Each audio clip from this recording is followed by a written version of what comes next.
wabarakatuh. Kembali lagi bersama saya, Zuhratul Laila, calon guru penggerak Angkatan 6.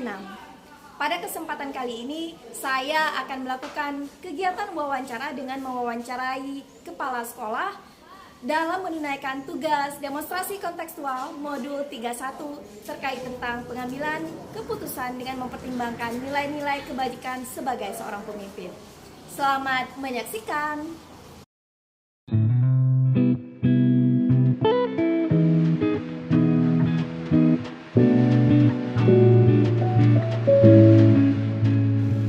Selamat siang Pak Surya, apa kabar? Alhamdulillah baik. Sehat ya? Alhamdulillah baik juga. Nah, pertama nih saya mengucapkan terima kasih. Alhamdulillah hari ini Pak Surya memiliki kelonggaran waktu sehingga kita bisa bertemu. Dan tentunya saya pengen belajar banyak nih sama Pak Surya. Sama-sama belajar. Ya. Dan Pak Surya terkait tentang tugas saya sebagai calon guru penggerak Angkatan 6, terutama di bagian modul 31 demonstrasi kontekstual terkait tentang pengambilan keputusan berbasis nilai-nilai kebajikan, terutama sebagai pemimpin. Nah, khususnya Pak Surya nih yang mungkin sudah menjadi kepala sekolah dalam kurun waktu yang lama, tentunya memiliki pengalaman yang real yang luar biasa. Nah, saya juga ingin tahu, kira-kira selama ini Pak Surya pernah nggak sih dihadapkan pada dua hal yang mungkin sama-sama baik, tetapi saling bertentangan pada saat itu? Seiring dengan perjalanan waktu pernah sih, tapi ya terlalu banyak ada beberapa hal yang membuat saya itu agak gimana gitu ya, harus berpikir ekstra. Kadang-kadang butuh waktu beberapa lama untuk berproses, namun tidak mudah untuk mengambil keputusan gitu. Ya, benar. Dan dalam pengambilan keputusan ada tidak mungkin perangkat-perangkat atau siapa yang Bapak libatkan dalam pengambilan keputusan ini? Tentu di sekolah kita alhamdulillah ya sekecil apapun keputusan ya, barusan di waktu istirahat kita juga buat rapat sedemikian rupa, tadi rapat umum, sering sekali rapat di sini. Kadang-kadang di bagian kecil nanti kita libatkan wakil-wakil tergantung dengan konteks permasalahan yang kita hadapi dan keputusan apa yang akan kita terapkan atau kita buat. Ya, jadi tetap mengutamakan kolaborasi Pak ya? Betul. Ya. Ya, seperti itu. Nah, pastinya kan banyak nih hal-hal yang terjadi selama ini. Bagaimana sih cara Bapak bisa membedakan mana yang dilema etika dan mana yang menunjukkan moral?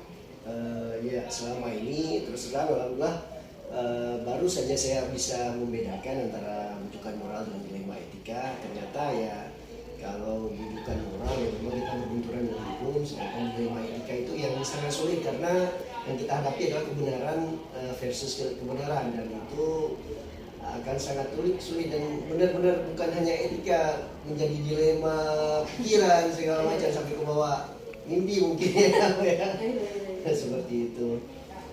Apakah ada langkah-langkah yang Bapak lakukan sehingga pada saat pengambilan keputusan, insya Allah nih saya yakin nih dan ini memang harus menjadi komitmen dari keputusan yang sudah diambil? Ya, yang sudah kami lakukan atau yang sudah saya lakukan itu adalah pertama menganalisis kasusnya apa gitu, atau dilema yang saya hadapi atau yang kita hadapi atau sekolah hadapi itu apa. Contoh kecil adalah misalnya ketika kita harus apa ya, kita pernah ada satu kasus itu anaknya guru di sini yang harus kita tinggalkan kelas karena kita sudah membuat komitmen bahwasanya kehadiran dan lain sebagainya itu ada persyaratan tertentu. Di sidang itu ada satu anak guru yang nggak terjadi gitu, tapi kita tetap ambil keputusan bahwasanya kita tinggalkan kelas dengan tentunya memberikan pengertian, dan itu lumayan menguras energi karena anak guru tersebut, kita ini ada yayasan mendekati yayasan dan yayasan ya semacam menekan kita, tapi kita tetap pada keputusan bahwasanya sidang itu memang tidak bisa kita ganggu gugat. Gitu. Ya, jadi di sini Bapak memperjuangkan keadilan ya untuk semua. Betul. Orang memang kalau kasusnya sama ya tidak mungkin bisa dibeda-bedakan Pak ya. Betul. Apakah itu untuk guru ya sama semua. Iya, gitu. Jadi ini menjadi tantangan tersendiri juga bagi Bapak ya mungkin Pak ya. Nah, kalau tantangan lain apa lagi Pak yang mungkin pernah Bapak alami yang mungkin siapa tahu suatu saat nanti saya bisa menjadi seorang pemimpin dan bisa menjadi pembelajaran bagi saya? Yang sangat kita menjadi dilema itu adalah ketika kita berhadapan dengan yang pertama memang atasan, tapi atasan alhamdulillah sangat open minded.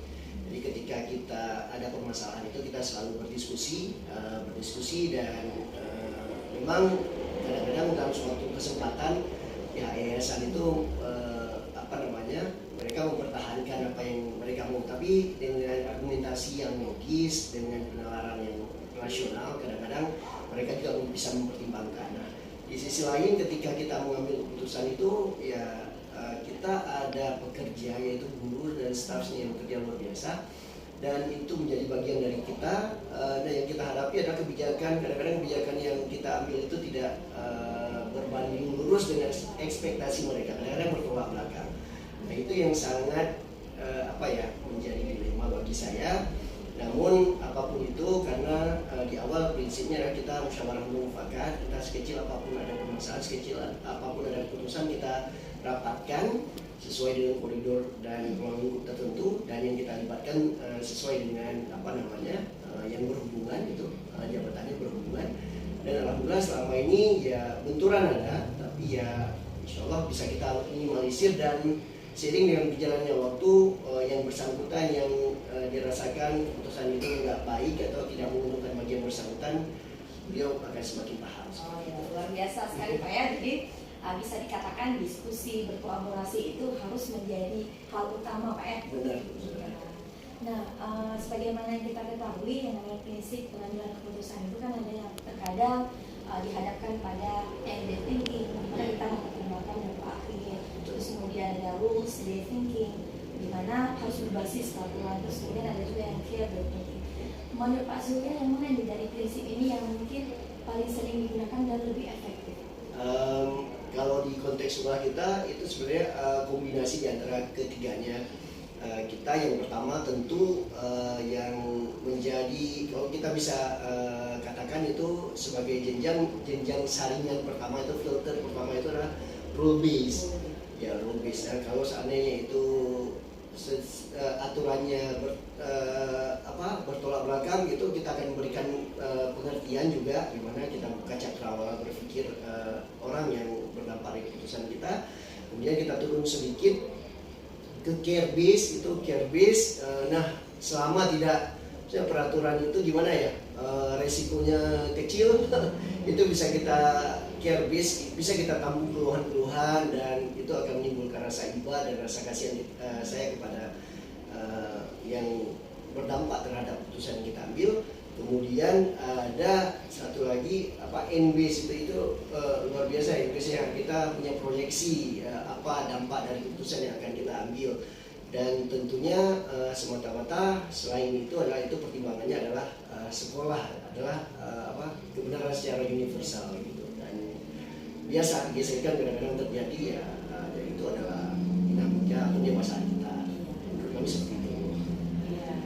Berarti alhamdulillah setiap keputusan yang sudah diambil ya memang harus komit, kalaupun terjadi sesuatu ataupun ada yang error ya itu yang harus kita perbaiki, dievaluasi Pak ya. Benar.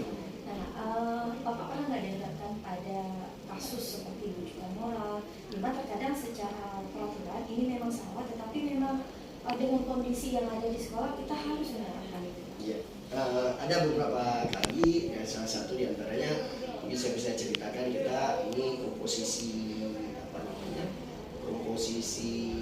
pengajar kita di sini adalah 90%-nya adalah PNS yang kesejahteraannya jauh dari kata cukup, bukan layak kayak gitu ya, kata di bawah cukup layak.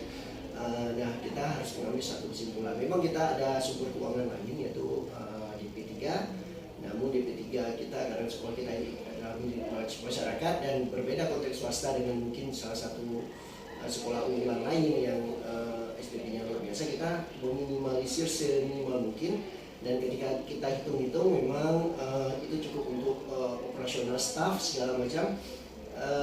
Saya pernah dihadapkan dengan hal ini ya, saya mengambil kebijakan yang beresiko bagi saya, tapi saya sudah menghitung resikonya memang finansial. Seandainya itu hal terburuk disuruh mengembalikan ya saya sudah siap ya, seperti itu seandainya pemeriksaan. Tapi ketika saya juga pernah dihadapkan dengan dilema etika di mana ya seperti saya ceritakan di awal itu, di satu sisi yang kita hadapi itu adalah dampak yang kita hadapi, yang kita tinggalkan kelas itu adalah guru kita, tapi di sisi lain saya juga memeras otak berkonsultasi dan berdiskusi ringan dengan sesama dengan teman-teman yang lain, dan terdapatlah solusi bahwasanya kita beri pengertian kepada guru kita itu sehingga beliau juga mendapatkan solusi, sehingga tidak berbentur saya dengan beliau atau tidak dibenturkan. Alhamdulillah komunikasi yang baik dalam perjalanannya, ternyata komunikasi yang baik itu ya sedikit banyaknya bukan memuaskan, tapi ya setidaknya tersampaikan alasan kita mengambil suatu keputusan. Bisa bilang ini masuk ke paradigma keadilan versus kasih sayang atau benar ya? Wah, luar biasa sekali nih Pak Surya, saya belajar banyak. Jadi walaupun mungkin belum menjadi pemimpin di ruang lingkup yang besar seperti sekolah, tapi saya sudah bisa merasakan bagaimana dilema-dilema yang mungkin akan terjadi nantinya. Tapi saya yakin insya Allah dengan pembelajaran melalui wawancara ini saya bisa belajar banyak hal, terutama dalam bagaimana sih kita mensikapi yang namanya dilema etika ataupun rujukan moral. Baik Pak Surya, terima kasih banyak waktunya, luar biasa sekali. Mudah-mudahan bisa menjadi masukan untuk saya ke depan Pak ya. Terima kasih banyak. Iya. Assalamualaikum.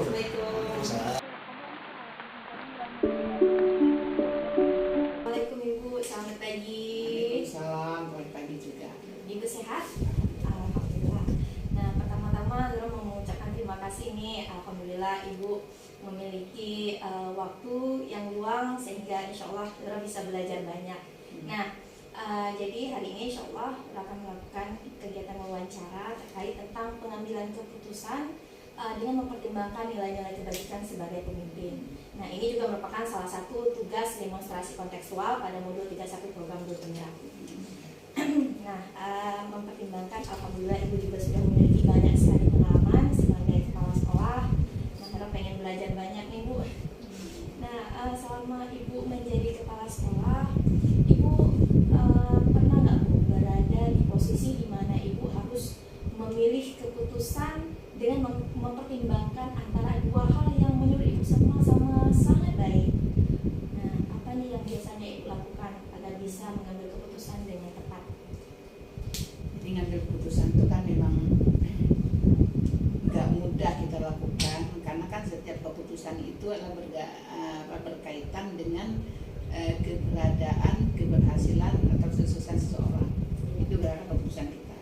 Nah, jadi kalau memang ada suatu hal yang kita anggap dua-duanya baik dan kita harus memilih salah satunya, nah ini kita harus pilih dulu. Dalam dua hal yang kita anggap baik itu dalam bidang apa? Yang sekarang kita mau naikkan, yang kita mau pilih itu dia masuk dalam bidang mana? Jadi standar prioritas itu memang harus dikedepankan. Umpamanya katakanlah ini masalah sekolah kita yang paling bagus. Terus yang bagusnya itu siswanya bagus, gurunya bagus, dua-duanya bagus ini. Terus diminta salah satu, kita harus memilih salah satu. Bu, ini dalam hal ini boleh pilih salah satu. Di mana yang paling bagus, menganggap bagus. Nah, sekarang dalam konteks apa saya harus memilih? Kalau memang sekarang kita mau membawa hal tersebut ini masalah ke konteks guru, berarti ya otomatis kita memilih guru. Jadi kita lihat dulu latar belakangnya apa. Sehingga kita nyatakan bahwa itu bagus. Kalau memang di hal itu dua-duanya nggak bisa kita pisahkan dalam hal apapun, tetap ada hal lain yang bisa membuat hal itu berbeda. Oh ya, berarti mempertimbangkan juga dampak akhir dari itu ya? Ya, dampak akhirnya, kemudian latarnya, dasarnya, dasar apa kita memilih itu bagus atau tidak bagus. Orang juga kembar, yang kembar itu kan dua kembar, dia lahir dari ibu yang sama, kemudian wajahnya sama, semuanya sama. Baru kita lihat dari jauh tuh sifatnya juga sama. Makanya Anda milih mana? Kalau milih mana pasti kita nanti akan tilik ke sisi lain. Mungkin kita mau lihat dia mana yang lebih cepat bangun tidur. Nah, jadi kan di situ juga kita harus pilih. Jadi nggak bisa kita secara gamblang. Kita harus lihat dulu ke dalamnya itu bagaimana atau dasarnya apa. Nanti dibilang ini kalau untuk menyekolahkan anak, ibu mau pilih anak mana nih? Anak ini kembar. Pilih yang mana? ke sekolah, nanti kita harus lihat lagi dia ke bagaimana hasil rapornya. Oh, si kembar satu ini mah di sini agak kurang dikit. Nah, kalau dia di dua ini bagus, tapi kalau untuk ini pilihlah yang ini. Nah, jadi kita ambil keputusan itu memang harus dilatar belakangi oleh suatu hal yang memang terkait dengan kebagusan tersebut. Iya. Nah, apakah ada yang mungkin Ibu libatkan dalam hal pengambilan keputusan sehingga Ibu benar-benar yakin bahwa ini adalah keputusan yang Harus betul-betul harus kita libatkan. Apa? Sesuatu itu memang harus ada pakarnya.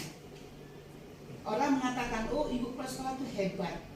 Kalau tidak ada orang lain yang menunjukkan yang hebat itu tidak hebat. Nah, jadi sekarang kok masalah melibatkan orang lain itu, kita sekarang memilih sesuatu itu baik di bidang apa. Nah, yang membidangi itulah kita harus libatkan. Siapa yang kita anggap itu ahlinya.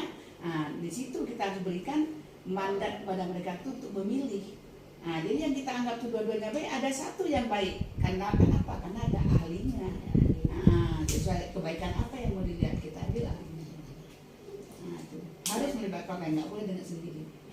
Berarti ketika menjadi kepala sekolah memang sering menghadapi kasus-kasus seperti dilema Sering, etika sering. itu sering ya. Sering. Kalau yang terkait dengan bujukan moral itu bagaimana Bu? Di mana kita tahu ini sebenarnya tidak terlalu sesuai dengan aturan, tapi kita harus lakukan demi kebaikan orang banyak. Pernah nggak Bu, Ibu mungkin berada di posisi itu dan kira-kira apa yang Ibu pertimbangkan sehingga Ibu memilih untuk melakukan itu? Nah, di sini kan diperlukan kompetensi sosial seorang kepala sekolah. Kepala sekolah itu kan ada 5 kompetensi ya sekarang. Jadi salah satunya kompetensi sosial. Jadi kalau kita mau lihat kebaikan moral, disinilah kepala sekolah itu harus menimbang banyak. Nah, jadi kepala sekolah itu nggak boleh melihat gamblang bagaimana keadaan dia, tapi dia harus melihat hati, kemudian melihat kesehariannya. Nah, sehingga di situ kepala sekolah harus memutuskan bahwa si ini adalah lebih dari yang itu. Nah, itu kita harus pulang lagi ke sosial kita, bukan dari intelektualnya, bukan lagi ke arah materialnya, tapi ke arah sosialnya. Ini udah termasuk kepada bisa masuk ke kegiatannya. Kalau kegiatan itu kan termasuk kerajinan dan kemalasan kan itu, kemudian kepedulian dan keapatisan. Nah, jadi di situ kita harus lihat mereka kalau untuk masalah moral. Berarti banyak sekali yang harus dipertimbangkan ya Bu, ya? Banyak sekali. Makanya seorang kepala sekolah itu nggak bisa langsung memutuskan, oh hari ini harus begini. Tidak. Iya. Kita harus lihat lagi bagaimana kesehariannya, kemudian apa yang dimiliki lebih oleh yang bersangkutan, kemudian bagaimana cara dia menangani suatu masalah. Sehingga kita nggak segampang itu, oh menurut saya sih itu. Nanti besok si itu lagi, padahal ada orang lain yang bisa berpikir lebih dari si itunya itu. Nah, gitu. Ya. Dan menurut pengalaman Ibu nih, alhamdulillah kan udah lebih 5 tahun menjabat sebagai kepala sekolah dan tentunya banyak sekali pengalaman-pengalaman. Nah, ketika setelah mengambil keputusan, Ibu pernah nggak merasa terbeban, aduh tadi benar nggak ya? Atau mungkin merasa, aduh sepertinya kurang tepat. Pernah nggak Bu berada di posisi seperti itu? Kalau posisi itu sebenarnya setiap orang mengalami itu tetap ada. Tapi setiap kita udah mengambil keputusan, kalau keputusan itu memang kita ambil sesuai dengan ada tim ahlinya, kemudian kita udah melihat beliau itu, melihat yang kita mengambil keputusan itu bukan hari itu, kita lihat sebelumnya, itu nggak akan ada pernah penyesalan. Tapi kalau memang pada saat udah kita ambil, ternyata pada saat itu yang kita ambil keputusan itu gagal, mengalami kegagalan, nah itu kita anggap aja bahwa saat itulah yang kita ambil keputusan itu, saat itulah mungkin ada errornya, bukan karena keputusan kita ambil itu salah, tidak. Kita udah tentukan itu memang benar, tapi kan di saat kita melakukan sesuatu itu kan ada ceritanya kayak langkah rezeki pertemuan maut, kemudian ada yang benar, ada yang salah, kemudian ada yang gagal, ada yang kalah, ada yang menang. Nah, jadi seseorang itu nggak selamanya eksis, dia pasti ada masa-masa dia itu jatuh. Mungkin pada saat itu kalau misalnya ini keputusan itu kita kembalikan ke individu, pada manusia. Ya manusia itu kan nggak selamanya dia berpikir lancar. Ada satu saat dia tuh otaknya itu kosong. mungkin ada masalah di rumah, atau mungkin pada saat itu ada hal yang harus dipikirkan ke depan. Jadi pada saat dia melakukan hal yang kita minta dilakukan itu, atau kita katakan bahwa dia itu harus maju dalam masalah ini, di saat itu dia terbentur. Nah, jadi bukan berarti dia itu nggak sukses dan keputusan kita itu salah. Itu bukan. Keputusan kita itu benar. Cuma pada saat itu terjadi error. Oh iya. Jadi kita nggak boleh menyerah dengan apa yang sudah kita lakukan, dan kita kalau menyalahkan diri kita sendiri. Kenapa? Karena keputusan itu kita ambil bukan pada saat kita melihat orang itu pertama. Iya. Kecuali kalau memang kita mau, ini ibu harus memutuskan yang ini ya, ini hari ini ibu harus ambil keputusan siapa yang kira-kira ibu paling baik. Boleh dengan catatan saya punya rubrik. Oh iya. Nah, diberikan satu rubrik penilaian. Nah, maka saya lihatlah sehari itu juga saya lihat, ini begini, sini itu. Saya bisa lihat, karena diminta hari ini juga diputuskan, yang saya lihat tampangnya hari ini. Dan saya lihat gelagat dia pada hari ini. Oh, iya. Nah, jadi sesuaikan dengan rubrik yang ada pada saya, maka saya bisa putuskan. Tapi kalau tidak ada rubrik, susah memutuskan. Ya, jadi memang jika sebuah keputusan itu diambil berdasarkan berbagai macam data, kemudian bukti, dan terutama seperti tadi rubrik gitu kan. Nah, berarti kita harus komitmen dengan apapun keputusan yang sudah diambil ya, walaupun mungkin di tengah jalan ada hal-hal yang perlu dievaluasi seperti itu. Nah, kita kan juga mengenal prinsip pengambilan keputusan seperti rule based thinking berbasis peraturan, kemudian ada end based thinking berdasarkan dampak akhir untuk orang banyak gitu kan. Nah, kemudian satu lagi care based thinking berdasarkan rasa kepedulian. Di antara tiga ini biasanya yang mana yang paling sering ibu pilih untuk pengambilan keputusan? Kalau saya lebih memilih pada care based thinking. Jadi kalau udah care based thinking itu dia bukan mengerjakan pekerjaannya bukan individual lagi, dia udah ada timbal balik. Jadi dia tuh harus yang namanya care based thinking itu dia bukan meng-care dirinya sendiri, tapi ada orang lain sekelilingnya yang harus di-care.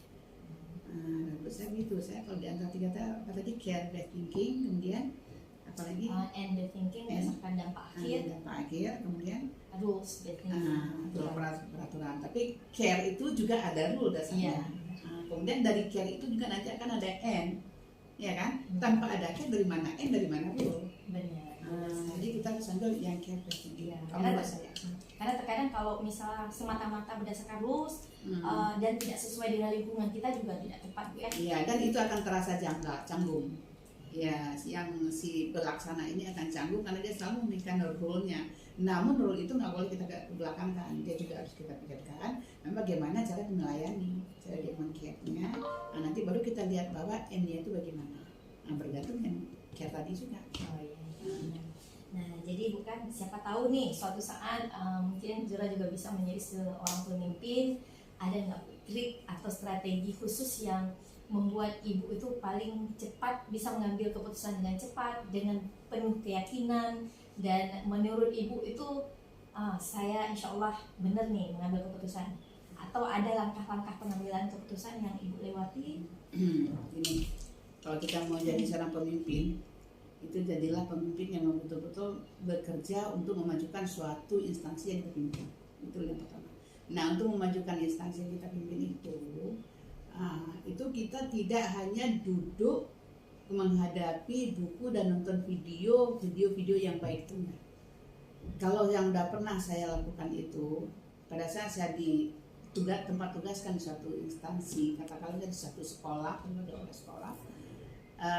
itu saya mulanya tidak pernah melihat bahwa sekolah ini baik, sekolah ini jelek, sekolah ini buruk atau bagaimana, tidak pernah ada di kepala saya. Cuma saya melihat menganalisa konteks yang ada di sekolah itu bagaimana, dari personilnya bagaimana, dari siswanya bagaimana, dari sarana dan prasarana yang ada di situ bagaimana.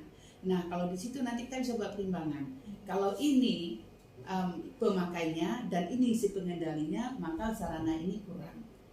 Nah, jadi itulah yang kita lakukan sehari-hari, sehingga seorang manajer itu, seorang pemimpin itu bukan dia duduk di belakang meja di atas kursi empuk, kemudian dia menekuni apa yang ada di depannya, bukan.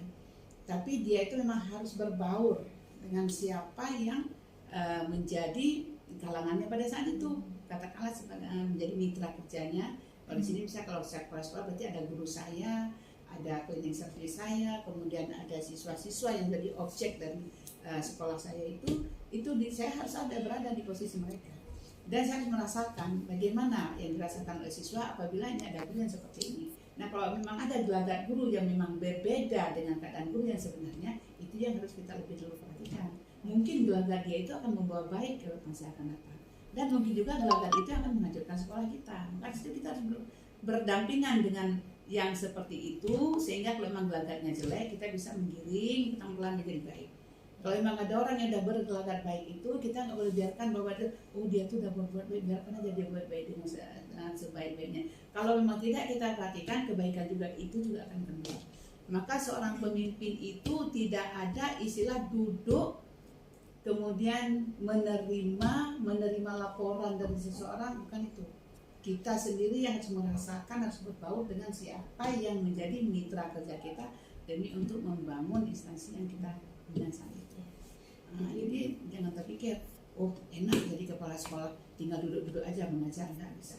Padahal pembelajaran itu juga dipimpin oleh kepala sekolah. Kemudian nanti kita harus cepat datang, lebih cepat dari kepala sekolah. Kepala sekolah itu bisa datang sembarangan. Tidak. Kepala sekolah itu yang seharusnya melihat bagaimana gurunya datang, mana yang datang lebih cepat setiap harinya, mana yang datang terlambat, mana yang bermasalah, mana itu. Kalau kepala sekolah tersebut tidak berbaur dengan semua personel dan warga sekolahnya itu, otomatis dia sekolah itu jalan di tempat. Karena masing-masing punya prinsip. Iya. Jadi mereka nggak ada yang tengahi, mereka tuh nggak ada yang bimbing. Dan kepala sekolah itu juga bukan pembimbing yang paling unik, bukan pembimbing yang paling hebat. Mungkin ada guru yang tidak bisa menerima bimbingan dari kepala sekolah ini. Nah, disitulah seorang kepala sekolah butuh penyesuaian diri, adaptasi dengan keadaan warga dan lingkungannya. Jadi menjadi seorang pemimpin atau kepala sekolah itu memang sangat berat ya. Tidak hanya menurut saya. Iya, sangat. Tapi kalau memang hal itu sudah kita lakukan dan biasa, dari satu sekolah ke sekolah lain hal itu kita lakukan sama, berarti dimanapun tempat tugas kita itu ya sama aja. Iya. Tidak ada masalah. Cuma masalah bebannya ini kayaknya saya harus berbuat lebih banyak supaya sekolah ini berubah ke arah yang agak lebih baik. Mungkin sekolah-sekolah yang tadinya nggak mundur. Berarti itu kerja kepala sekolah itu harus lebih dari yang biasanya. Luar biasa sekali Bu, jawabannya sangat bijak. Berarti dalam hal pengambilan keputusan ini kita tidak hanya semata-mata berbasis peraturan, tapi kita juga harus menguasai bagaimana faktor biotik di sekolah, faktor abiotiknya guru-gurunya, terus ikut berkolaborasi juga dengan memperhatikan aset yang ada sehingga pengambilan keputusannya itu lebih tepat Bu ya. Dan tidak boleh hanya semata-mata berdasarkan peraturan, jadi terasa lebih kaku. Ini yang saya potong. Kalau masalah peraturan itu memang selalu ada. Tetapi kalau kita terus menginjak peraturan kita terus berjalan di atas peraturan tersebut, tidak ada kemajuan. Contoh seperti ini. Ada satu garis persegi, ya, itu ada satu garis persegi, di mana garis itu sebenarnya kita hanya bisa membuat kita bisa menggariskan 4 kali, ya. Tapi di saat kita menuju sesuatu itu, kita harus menggaris garis itu nggak boleh lewat dari segi 4 tersebut. Di saat kita diminta untuk ini tolong buat 3-4 garis yang titik ujungnya di sini.